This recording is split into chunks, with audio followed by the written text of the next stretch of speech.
Another topic was also addressed to us in the form of specialized questions. This concerns the planned audit of the Russian Federation in 2026 within the framework of the continuous monitoring mechanism of the ICAO Universal Security Audit Program for conducting audits in the field of aviation security. The questions were varied: how we view it, why another inspection, why this kind, and so on. We consulted the opinions of experts and specialists. We are ready to present our detailed commentary. The Russian Federation, as a member of the International Civil Aviation Organization, is obliged to strive to comply with ICAO standards, including those related to the protection of civil aviation against acts of unlawful interference, and also to participate in ICAO audits of states within the framework of the continuous monitoring mechanism of the ICAO Universal Security Audit Program in the field of aviation security.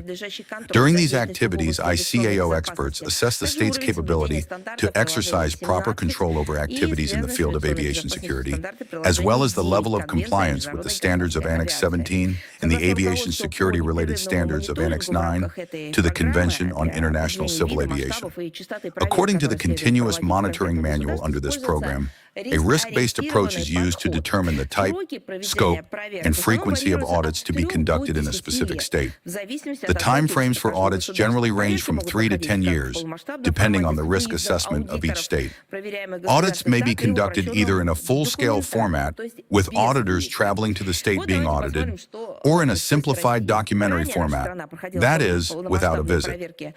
Previously, Russia has already undergone full-scale audits in 2006, 2011, and 2019, receiving high ratings, which once again confirmed the status of a state capable, in accordance with international standards, of ensuring the protection of air transport from acts of unlawful interference, including those of a terrorist nature. It should also be noted that not all major aviation powers have such high ratings as Russia. In the United States, according to the results of the ICAO audit conducted in 2023, the level of compliance with this organization's standards amounted to 70.67%. For Russia, this indicator is higher, 89.74%. Moreover, in the United States, 3 significant safety concerns were identified related to the ineffective implementation of minimum security requirements. According to the electronic bulletin issued by ICAO in January 2025, no audits of the Russian Federation under this program were planned either for 2025 or for 2026. At the same time, at the end of June 2025, according to a newly issued bulletin, Russia was included in the audit plan for 2026.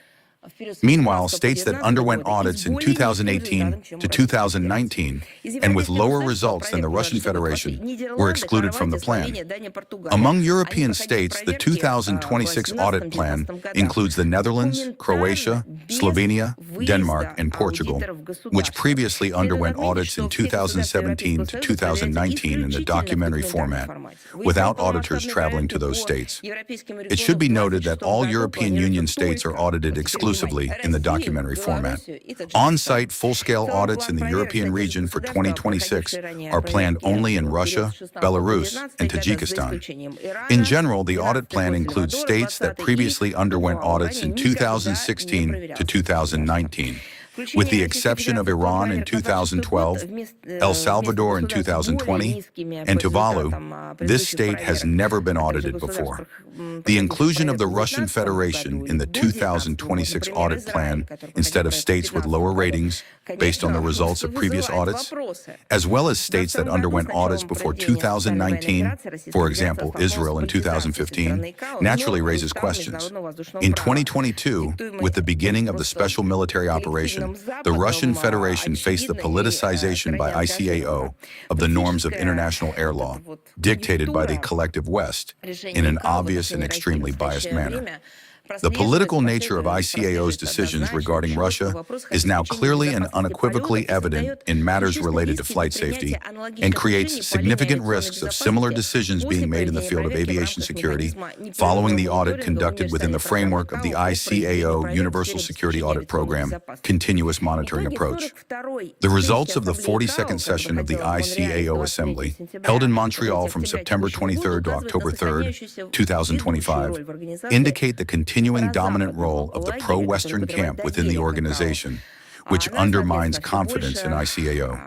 Consequently, it is increasingly shifting onto politicized tracks and resembles a political forum rather than a specialized technical institution of the United Nations, established to effectively regulate processes necessary for the sustainable and orderly development of international civil aviation, rather than for addressing other issues. The selection of our country as the object of a full-scale audit in 2026, despite the existence of other options, points to a high likelihood of unjustified and politically motivated decisions being made based on the audit results. Furthermore, we do not rule out that, when foreign auditors are granted access to information regarding the state of anti-terrorist protection of the aviation infrastructure of the Russian Federation, there exists a possibility that the information obtained during the audit could be used to the detriment of the security of our state.